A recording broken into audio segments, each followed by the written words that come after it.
multinationals or any brands, they want that the consumers prefer the companies who are in ESG compliant. So that is also forcing towards thinking by the corporates towards ESG, data and technology embedments, because you have a data now, you can know at many point that what is happening. So the sustainable development is not a new phenomenon. It started from 1987 in Brundtland Commission. Then there was an ecological, social, and economic aspects. So in 2030, we all know that 17 goals to be completed, whereby we say that we have targeted that 17 of our sustainable goals the country wants to fulfill.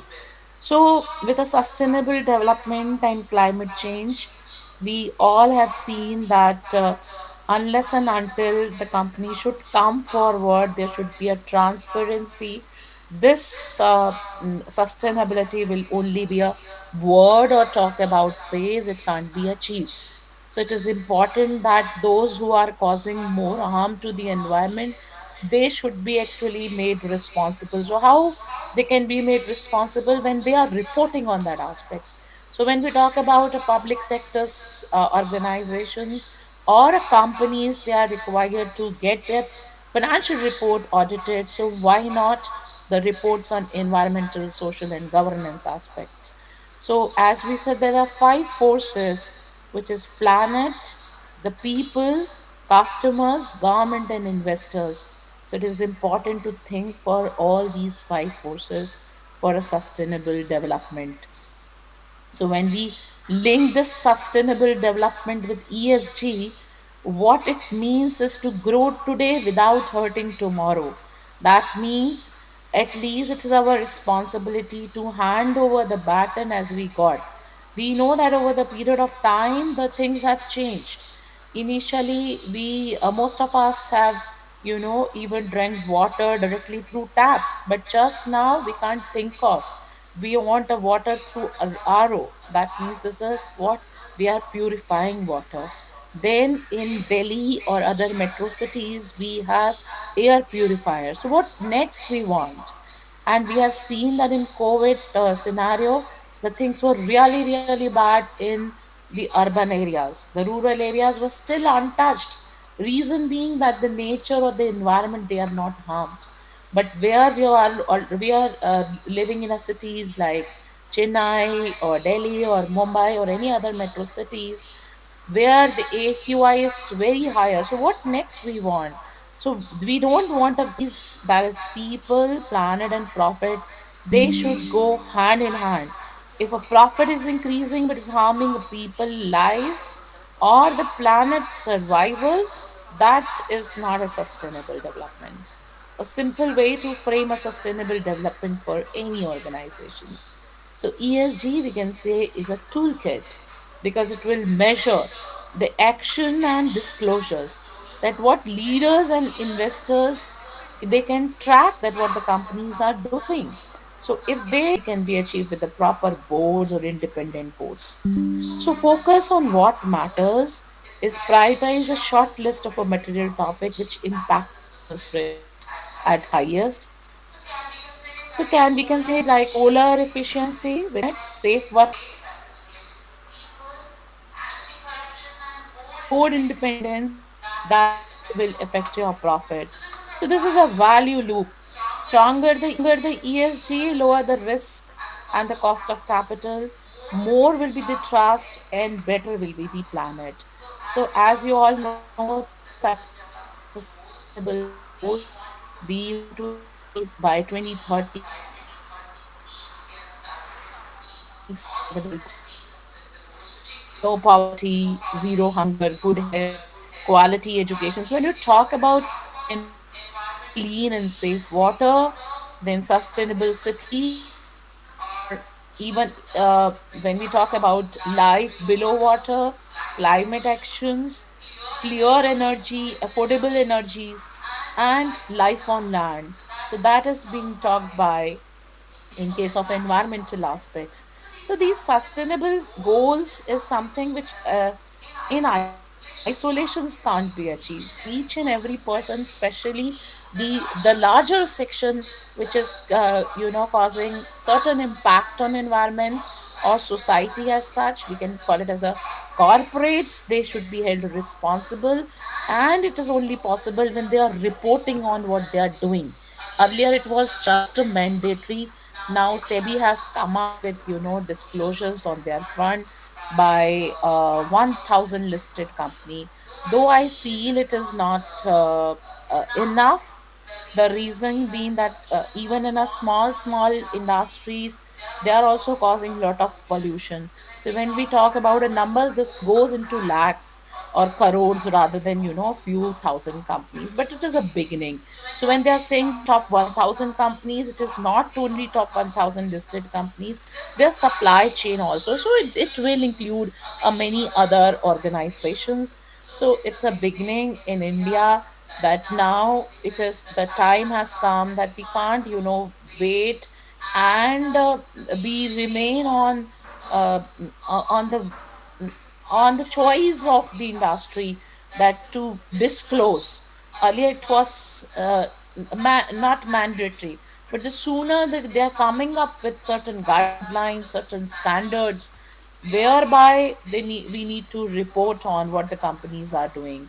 So benefit will, of course, it provide information to internal and external stakeholders what the company are doing on this front. It will help in demonstrating commitment to the transparency. It will really impact to improve the performance. It will motivate the employees. If suppose the companies are having a providing a better environment, a good pay scales, or good working conditions, but that will cover in the governance aspect. So they will of course be motivated. It improves reputations and increase trust. It attracts capital investments, because when we talk about investments, it is not investments only in a small in one nation be regenerated in order to secure future use. So that should be used in such a way that it can be sustained. One should be accountable, that is recognition that an organization is a part of a wider societal and environment network and has a responsibility towards all. It is not your responsibility in one case, but it's responsibility towards all. And transparency, that what you are doing for a nation, it is important. So there are various theories which will not I'll discuss today. Now, when we talk about sustainability, it is not something new. It was deep rooted into Indian histories. When we talk about sustainability, we have been taught to worship tree. We have been taught to worship river. We call it as a Ganga Ma. So that means we are treating it like a mother, because we have given a place as a mother. The rivers are not only called as a river here.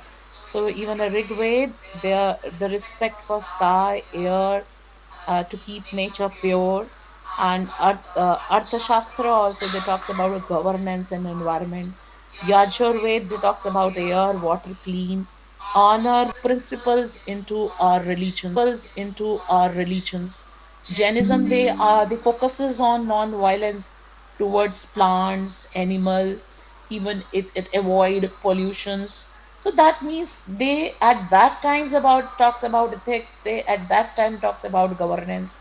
Even a Sikhism where they call it a panchatattva, all the elements, that is river, mountains, animals, plants, so earth. So that means in all religion, when you talk about Hinduism, we have some festivals whereby we worship river, we worship tree, we worship cow. So all this is what it is being taught to us through deep rooted into our society. So that's all it happens and how it is happening over the period of time. Since it started late, I have another assignment as well. So if you have anything, we can discuss. You can ask. Otherwise, what I'll brief it is that what I feel it is important these days is that not only talking about your profitability, because profitability, how long you can sustain it is important. We have seen that we they already resources were exploited. We don't have natural resources left. Many were already in decaying situations. They've gone. We don't have other oil and all resources. Also, we are looking for the other options like electric buses, electric cars. They why they are coming up? Because we are not able to retain it for future. And the condition in all the countries, though in India, as such, the environmental aspects were not being taken care very properly. That is why there the climate change or AQI problem we all are facing. So that means that if such situations remain, so how long we'll be able to sustain it is the big question. And only problem that the global status, if we talk about, uh, there are for non-financial reporting, there's no standards as we have for for IFRS for the financial reporting. But for non-financial aspects like environment, social governance, still the standard frameworks we are working on, it is most of the companies voluntary disclosures. So, Denmark is the first country which introduces mandatory environmental reporting. There are European nations like Holland, Norway, and Sweden where it is mandatory. Companies they report on release of toxic chemicals to the environment and the toxic release in United States. In Australia also there are national pollutant inventory requirement which you need to give. Similarly, we in our country, we are not the earth of the rules and regulations. You talk to any industry people when they need to set up an industry, if people and planets are not protected, then the progress will not be considered as a progress. It will be one sided loop. The irony or the problem is that what is happening is there are two different set of people who are talking about. One who are activists, they talks about the environment as a protectionist, while the corporates, they still feel that it is not their responsibility. The corporates say they are there into business to earn money, but this two different set of people holding or discussing about things will not be able to solve the problem. So that every person should be held responsible, especially the corporate. And I believe that unless until there will be a true reporting, it can't be controlled. So in environmental social governance reporting should be made mandatory so that they can actually made responsible that what they are doing about environment, what they are doing about social aspects. CSR is there, but many organizations still don't do good CSR. There are certain manipulations into it, but yes, of course the rules are there. But unless until you have rules or you have a strict laws related to it, they are reporting, how will be able to find out whether they're doing it or not. So for reporting aspect, it's important to make them responsible. Anything you want to ask? Or they told me that's mm, yeah, it is only one side communication will be there. Yes, if you have any question, you can put it into that.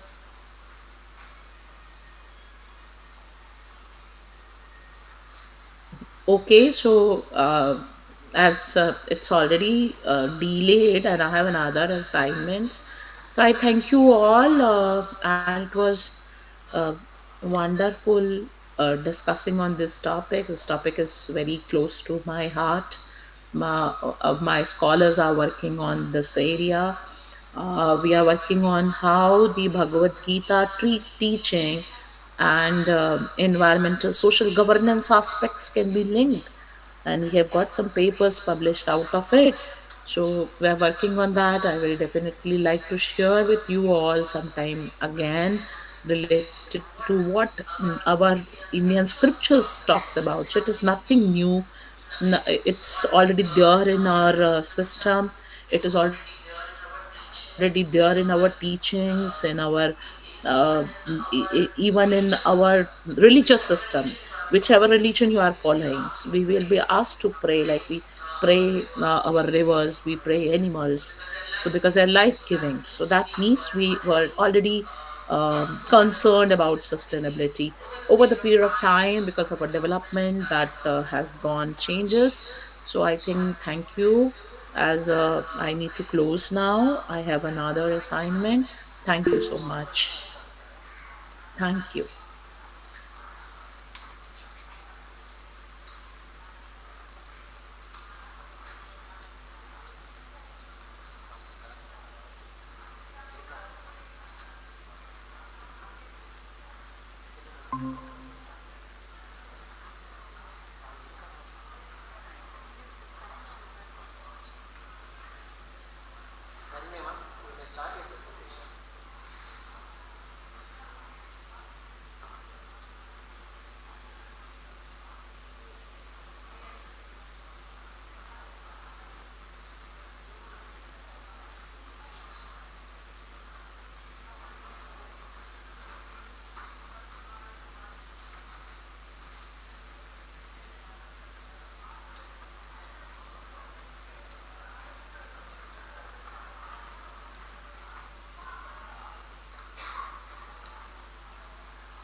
Sir கேக்குதா sir? Sir கேக்குதுங்களா? கேக்குது sir. உங்களுக்கு கேக்குதுங்களா?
Good afternoon, everyone.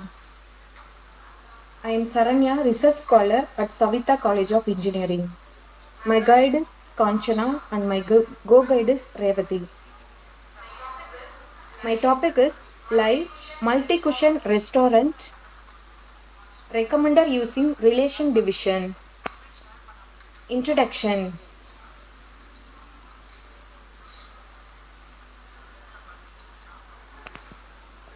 Introduction. Online food delivery needs multi-cushion machine. Such require universal quantification. SQL does not have a direct division operator. Here SQL is nothing but structured query language. Our system implements a full relational algebra engine with a dashboard. Problem statement.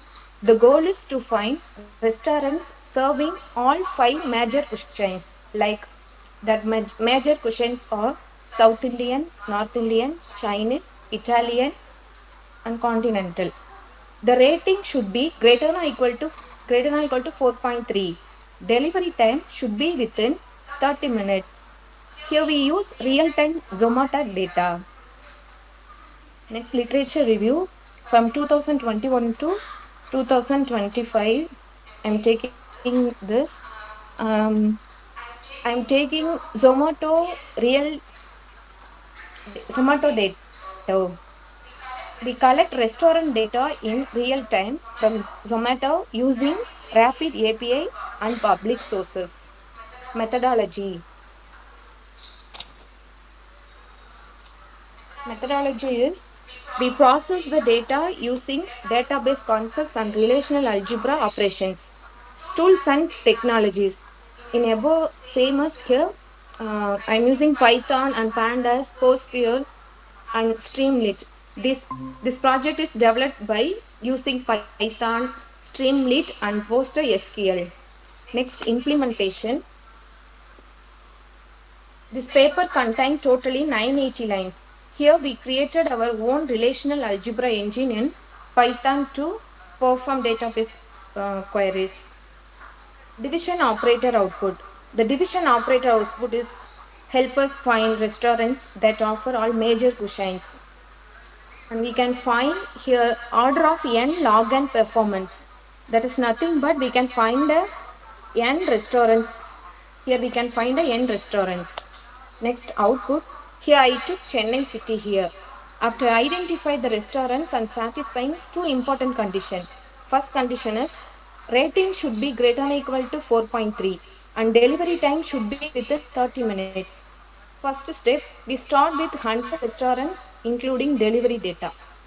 Second step, after applying the rating and delivery timing, only 9 restaurants remaining here. When we join the cushion table, we get 48 rows. After projection, the rows remain the same 48 also here. Applying the division operation, we obtain 3 restaurants that serve all 5 cushions like North Indian, South Indian, desert like this. These are final recommended restaurants.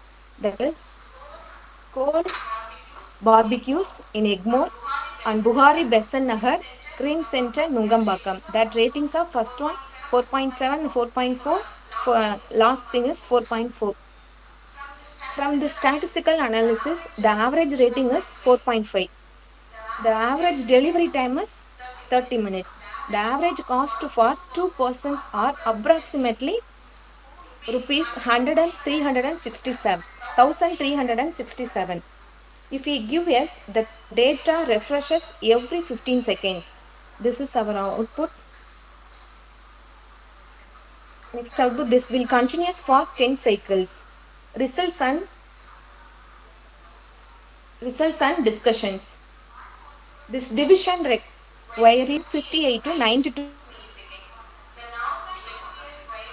it takes 312 to 140 milliseconds. So compare than other research, the division method is 5.5 times faster than other research. At any time, only 7 to 14 restaurants meet all conditions. The dashboard was refreshed 70 to 720 times without any failure. Challenges is Zomato rate limiting and real-time fleet delivery values ensuring domain independence. Acquisition operator solves this real command recommendation problem end-to-end live system build here. Here we can demonstrate RA and TRC DRC equivalence. Relational calculus and domain relation calculus are equivalence here. SDG goals. These are the SDG goals. Compare them totally. I have 10 SDG goals. First, ninth one is very strong here because we can use this machine learning program in industry. That's why this is strong here. The strength of the contribution is strong. Next, engineering standard. Engineer, engineering standard guideline IEEE year 1998. These are the engineering standards, NBA graduate and board of aggregation. Future scope. Integrate. I took Zomato only, but hereafter we can use in future scopes integrate with Swiggy, Magic Pin, or any other app we can use here. I took only one city, that is Chennai city only I took here. But in future scope, we can take multiple cities here. Custom user based cushion profiles, most of um, collaborative filtering plus relational division hybrid. These are the references.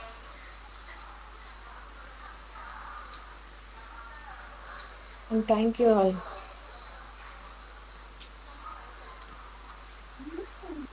Good afternoon, everyone. Uh, this is Karpa Hambiki, Assistant Professor from School of Commerce, Tech University. Now I'm going to present my screen, sir.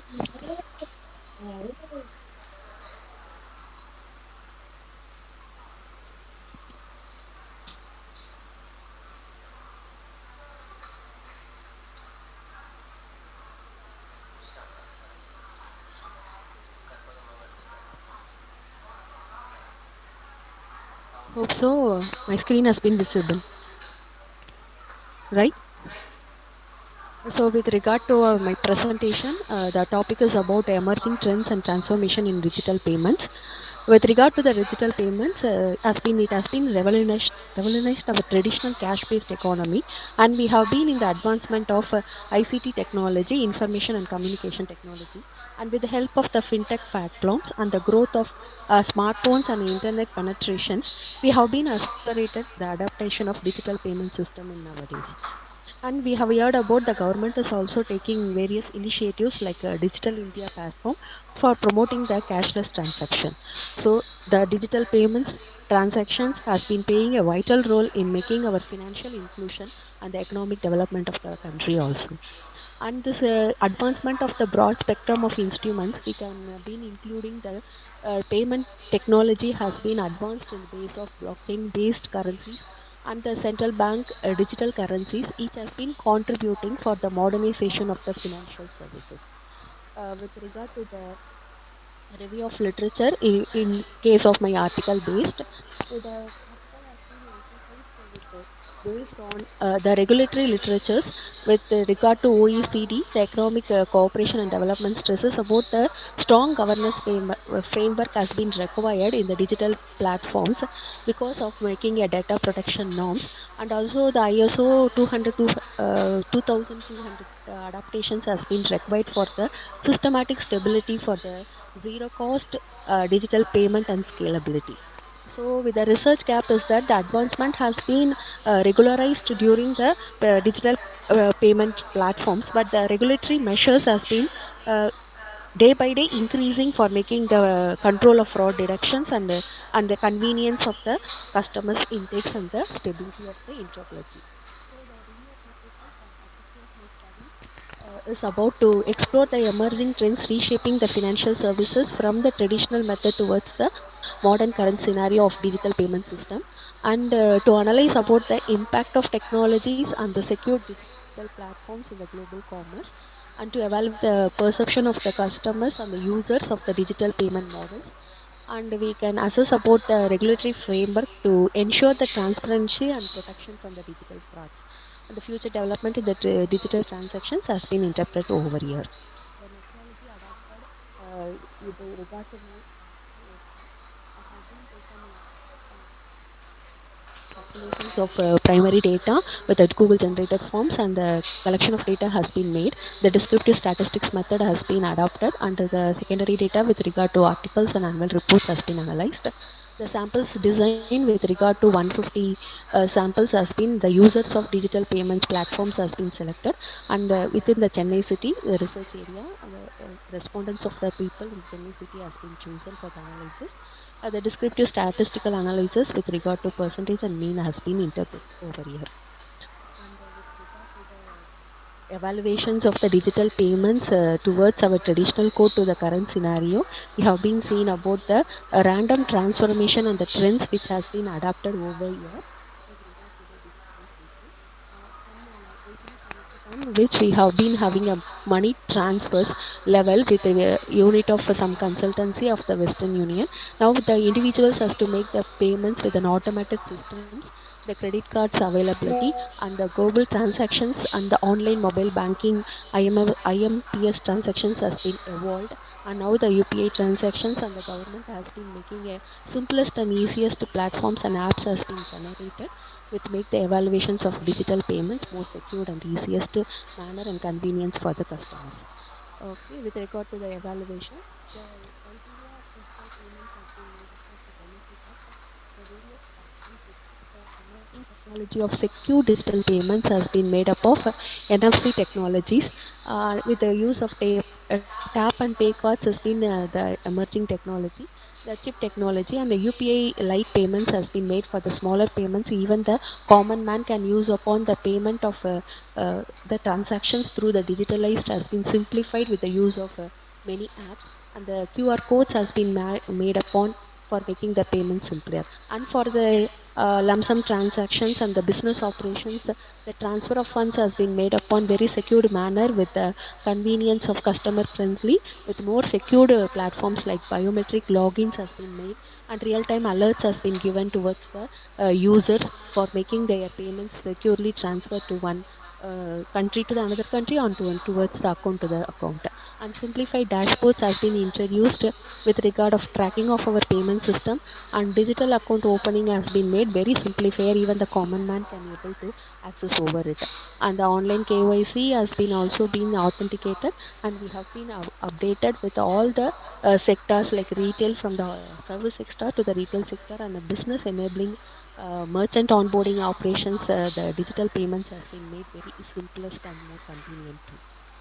With regard to the development, we can able to see nowadays many platforms like the next shift operations will be there. The shift in the sense of very telecommunication aspect necessary for worldwide interbank financial communication, and it made the service of secure financial transactions messages as forwarded across the countries. And for the IMPS, the immediate payment service of money transfers between the bank accounts has been made through mobile phones. And with regard to RTGS, real-time gross settlements has been made upon with the initiatives of many apps of fund transfers by individuals by on their own. So, with regard to all this initiatives and the apps has been co-forwarded with the regard of digital payments will be emerged over traditional.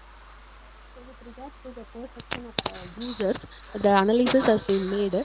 The analysis will be taken as already insisted that 150 respondents has been responded. The first area of analysis has been made upon the modes of digital payments used by the respondents.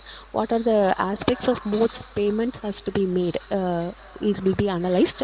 With regard to that, the debit and credit card payments and UPI payments, net banking, QR code payments has been segregated. The usage of the users for making their payments, digital payments has been in preferred mostly priority by the net banking system, though other areas of payments will be very easy among the users, but it is preferred to be the very trusted and the secure platform to make their payments very easily. And among the QR code payments, the next priority has been 23 percentage of the people has been adopted their convenience and ease. And for the UPA payments and QR payments is taking the next lead of their priorities. So the modes of digital payments has been popularized, and the people has been frequently the uses of the digital payments has been very popularized, and it has been under a balanced adaptations of multiple digital usage around the world. The result indicates that the digital payments digital net banking has been preferred by millions of the people. The second analysis with regard to the perception of the respondents about the digital transactions has been analyzed, which has been presented here. By the mean score of this distribution has been uh, analyzed, and it has been presented. The highest responses is that there is a positive, strong perception towards the digital payments has been received from the respondents. Since there has been many prices and consequences and challenges, there will be responses of the respondent has been having a positive note with regard to 44.8%, and there will be a considerable portion of users will be undecided about the using of digital payments because of not satisfied at the response. Sir சொல்லுங்க sir.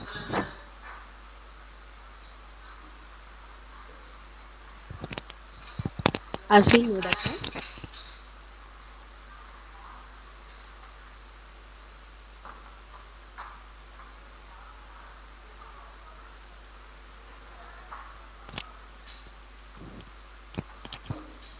Sir, will you able to hear my presentation, sir?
improved how employees feel their work.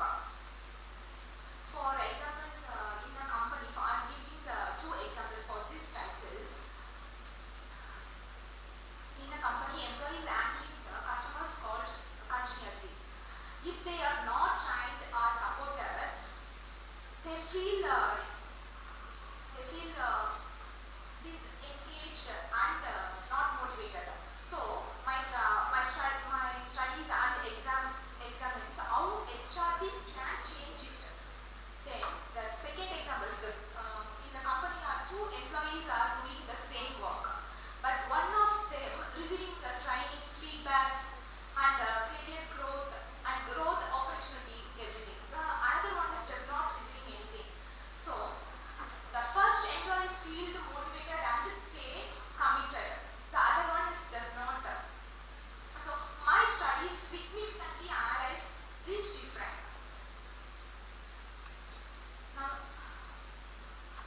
the now I am going to introduce about my studies. The ITES sector depends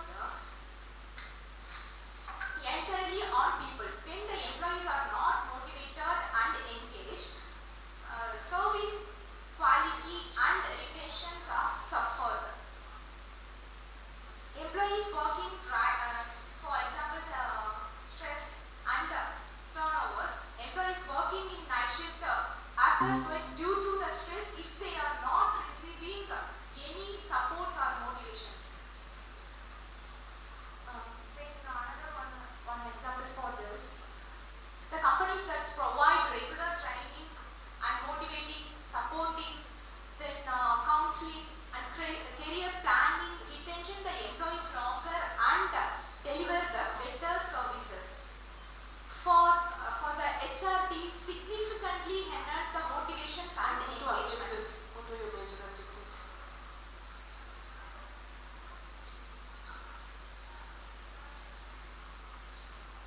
My objective for to examine the HRD practiced adopted in ITES sectors.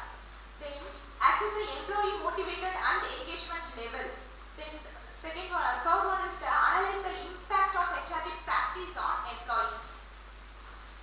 So I am using for this study relationship between the HRD practice and employee engagement. Insist of the assumption I use to employee option and data. Research methodology, research design is quantitative data, primary data. Then the tool is structured questionnaire and sample size is 100. Sample method is convincing sampling and statistical tools are using the correlation, regression and ANOVA. My result of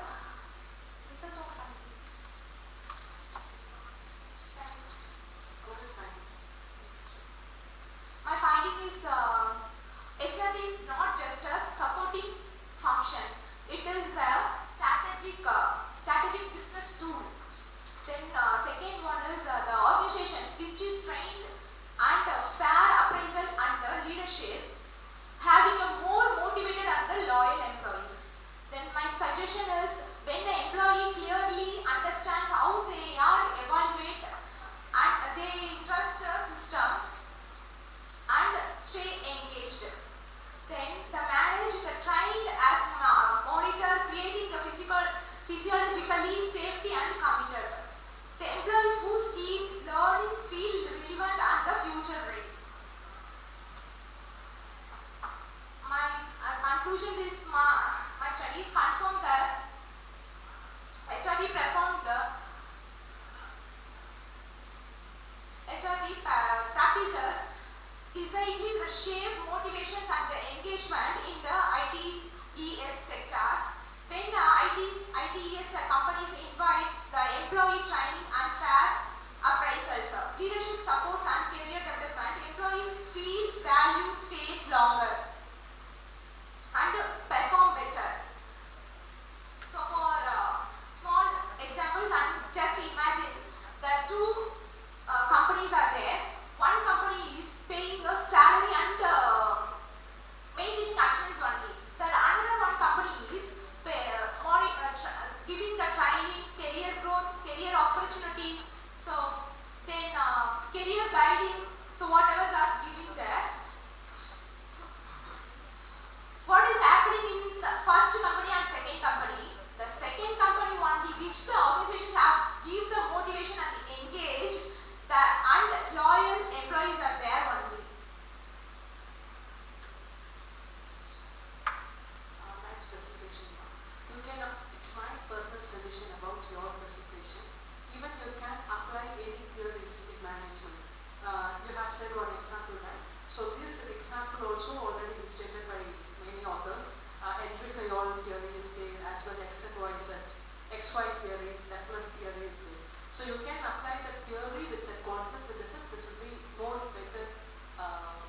calculations with me. Anyway, it's fine and good. What about your population size? 100. No, no, that is a sample. Population size is 80. No, no. Actually, sample in the sense what you have collected respondents. That is sample. Sample in the sense that is 100. Population in the sense. For ITES sectors employees for okay. So ITES employee in the sense we have more employees. So they will be around the. I targeted in higher places and HR managers. HR manager in the sense they will be in Chennai. If you focus in Chennai, in the sense they will be around 3,000 to 2,000. So no, I'm focusing in 2 or 3 companies because my data sample is 100 only. Okay. So let's listen all this population first you have to know that.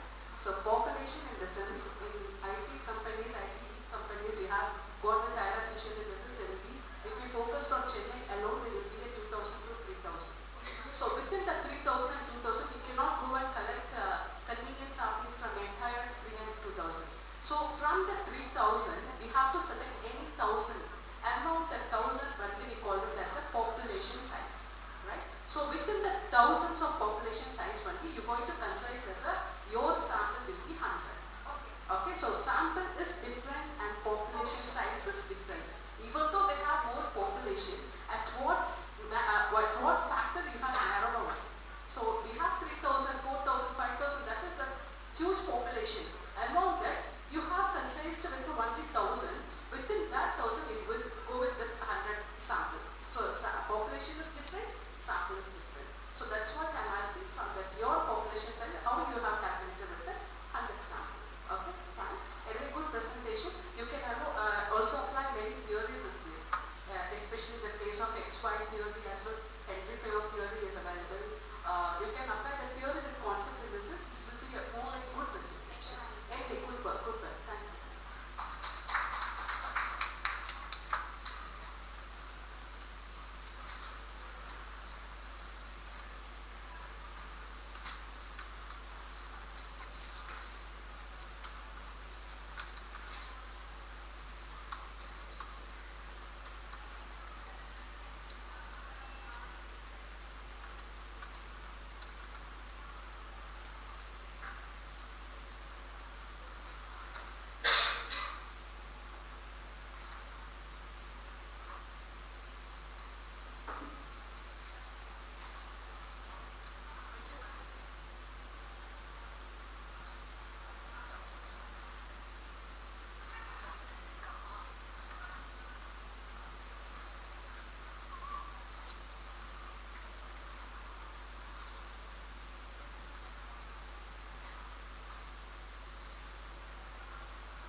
Very good afternoon to all that present here.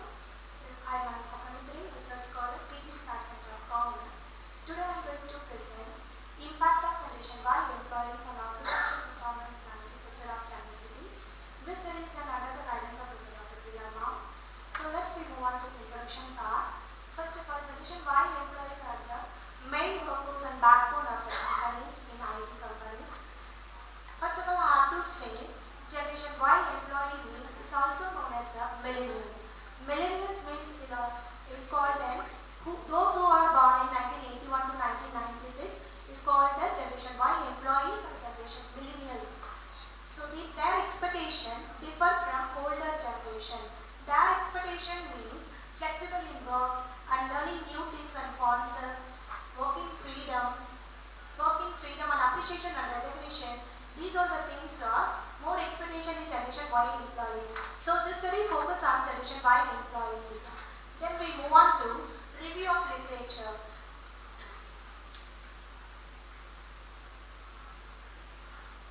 From various national and international authors, journals, reviews and but generation Y employees, very few only studied in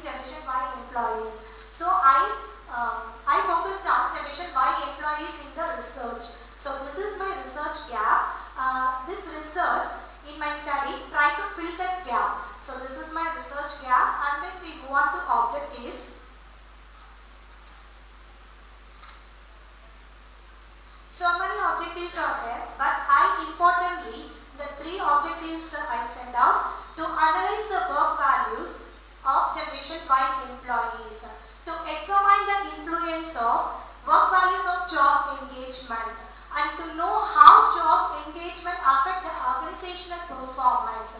For the purpose of the study, to give a valuable suggestion for IT companies. So this is my objectives of the study, and then we move on to hypothesis. Generation Y employees have a good work values like honesty, responsibility and teamwork, and then the job engagement means to help the organizational performance better. They are more interested involved in their job engagement. So work values and job engagement like a bridge organizational performance. So this is my hypothesis and my limitations of the study.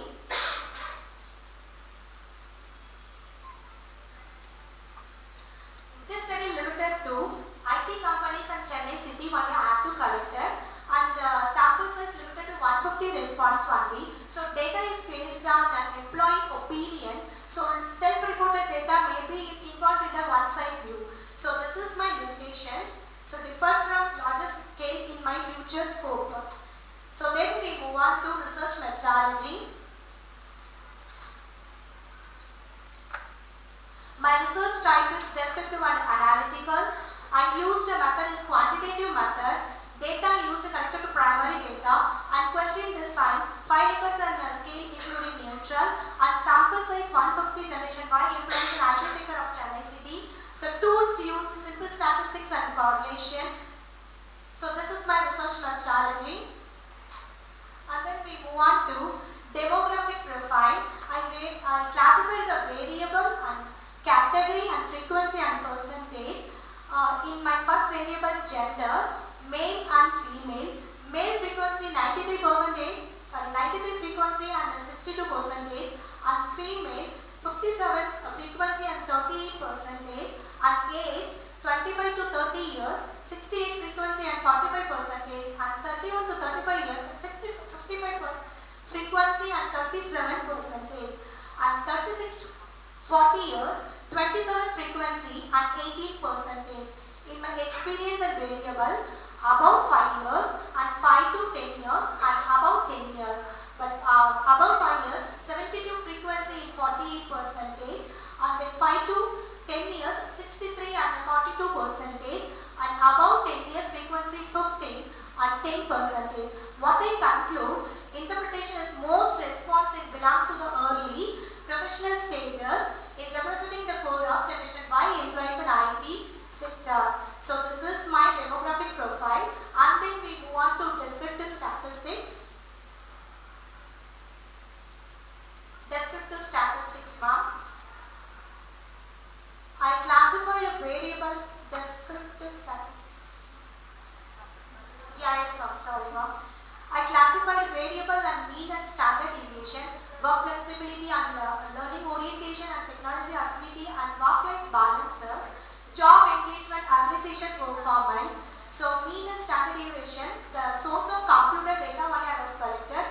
Interpretation, high mean values indicate positive response to generation by employees, specifically in work values and technology and affinity. This is my descriptive and statistics methods, and then we move on to findings. In my research finding of the study, generation Y employees prefer the flexible work arrangement. They have a strong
conclusion of topic, and then not only in that study finishing, in my future scope, generation X and generation Z employees comparison with the generation Y employees.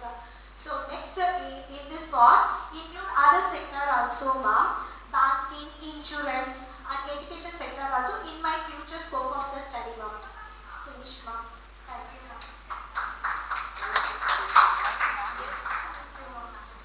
You can also refer NASCOM website to identify what are the top IT companies in right now. So it's not a constant thing. Depends on the performance of each company. The tracking will be different, right? So every year in NASCOM they will release the top 10 IT companies. So you can refer that site to get more data. So you mentioned that if we do any research with the IT companies in the sense, definitely we have to do the NASCOM database. Okay, good presentation. Thank you so much, ma'am.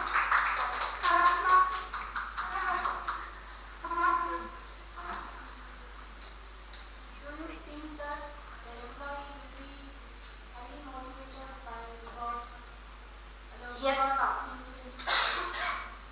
Yes, ma'am. I strongly think that if the employer provided more incentives, reward, and then salary, then we will be.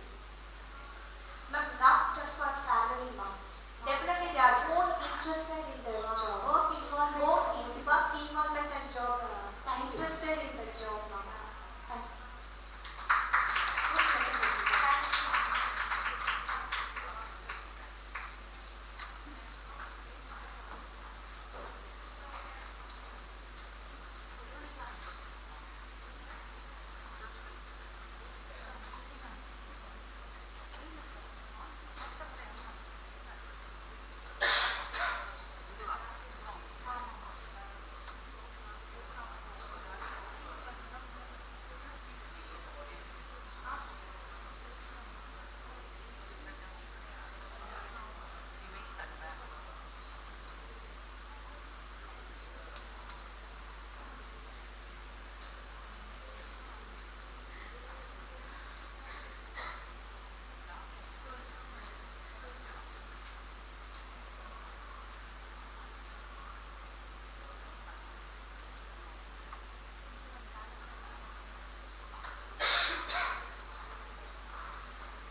Sorry for the delay. Okay, this is now my topic, which is on talent management practices enhancing employee retention. The main author is Dr. G. Rajityanan, and I am the co-author, Veronica Christie. So I'm going to present this paper. So mainly what is talent management is, it mainly focuses on two things. Basically, how to attract the employees so that they can retain in the company. So that's the basic thing. So how to retain them, there are two factors that is possible. So one is monetary factors and the second one is non-monetary factors.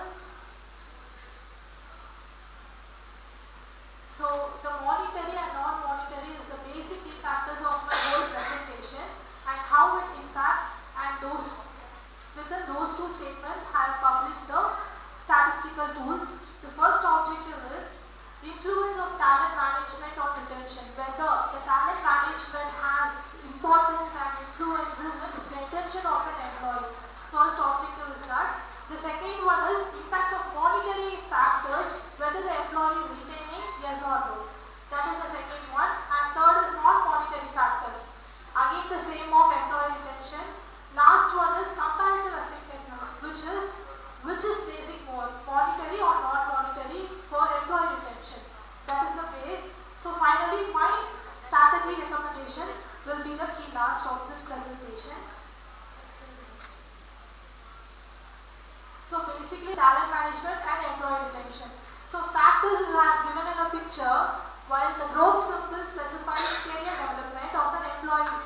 Second one will be the star, which is the reward, and third will be a human participation, that is recognition, and the last one be corporate setting. The setting symbol has been there.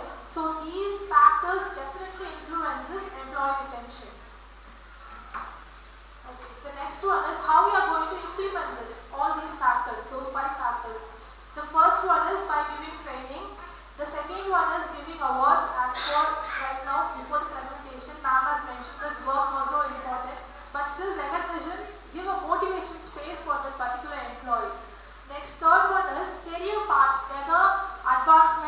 future advancing has been given in my placement for that particular employee. So that is the main phase for them. Next is beyond financial recognition, the trust which we are going to cope up with the work colleagues is also an important. That is also a main tool for employee retention. And next one is the engagement of professionals within the groups other than financial rewards. So I have collapsed the monetary and non-monetary tools. Next one. Okay, next I'll go to the research methodology. Till now I have covered the theory part of the topic. Now I am going to the statistical part. So my data is on descriptive and statistical approach. Next I have used for respondents limited to 150 respondents. And the statisticals I have used percentage analysis, mean analysis, then regression, correlation, etc. So we'll go one by one. The first one, demographic. First is age description. I have covered 21 to 30, 31 to 40, I went above 40. If you can see, 21 to 30 are the most age descriptive persons I have collected the data. Next to demographic now. Next is experience distribution, which means 0 to 3 years experienced persons and 3 to 6 years and above 6 years. So most collected is 0 to 3 years, which is 40%. Next is gender distribution. This is also comes under demographic, which is the gender, one male and female. So female will be the highest score as 52% in this. Next, I'll go to the main factors, which is monetary and non-monetary factors. I have applied mean in this. So what is basically mean is getting the average value of it. So in a central tendency way. So monetary benefits have three aspects. First is salary, second one is bonus, third one is benefits. Benefits, most of them wouldn't know, which is ESI, PF, those kind of monetary you come under benefits. So basically it is surprising that employee retention is happening in benefits, not in salaries. This comes second and bonus comes third. Next one. Next is non-monetary factors. This is another surprising one because when we compare to monetary, this has been placing a higher value like 4 point. That is coming at 3 point, and this is giving a higher importance because the pressure in your work, the psychological factor, the environmental factors you are working in, everything plays major role when you compare with monetary factors. Next is regression map. I have compared monetary and non-monetary as in beta analysis. Again, the non-monetary places a higher role of 0.62. Okay, I have given an hypothesis in this manner within the objectives itself. The first objective is, as I already told in the topic 1, the talent management, whether it has implement on employee retention. So the first step 2, if you have seen the hypothesis 1, is that it has a significant influence in first step, and the second objective is that whether these two, which is monetary and non-monetary, has comparison hypothesis and it has stronger value than the step 2 hypothesis, that is step 3 and step 4. These are the key findings of mine, which I have already told that non-monetary factors is definitely needed in nowadays kind of improvement in technological wise, because the employees which we are expecting nowadays, we need it in a demand of skilled labor. So when skilled labor comes place, non-monetary definitely comes into place. So career development, employee priorities and non-monetary factors which is related to retaining employees plays a major role. So these are the 4 strategic recommendations which I have mentioned in the objectives. First one is career advancement, which is the future, whether I have future in that particular organization or not. Second one is whether I am going in a succession meaning towards leadership. Third one is I am getting a proper training, compensation or analytical promotions. That's all. So this is my conclusion. The conclusion is that till now we are using in HR's transition based HRM is used, which is of they will be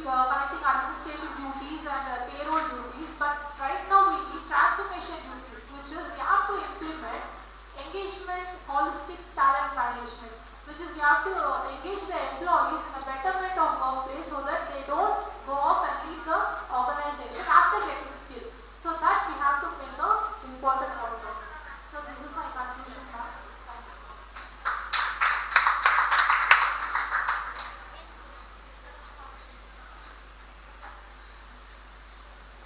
Go to title slide. Go to title slide. So your title is talent management practices in enhancing employee retention. So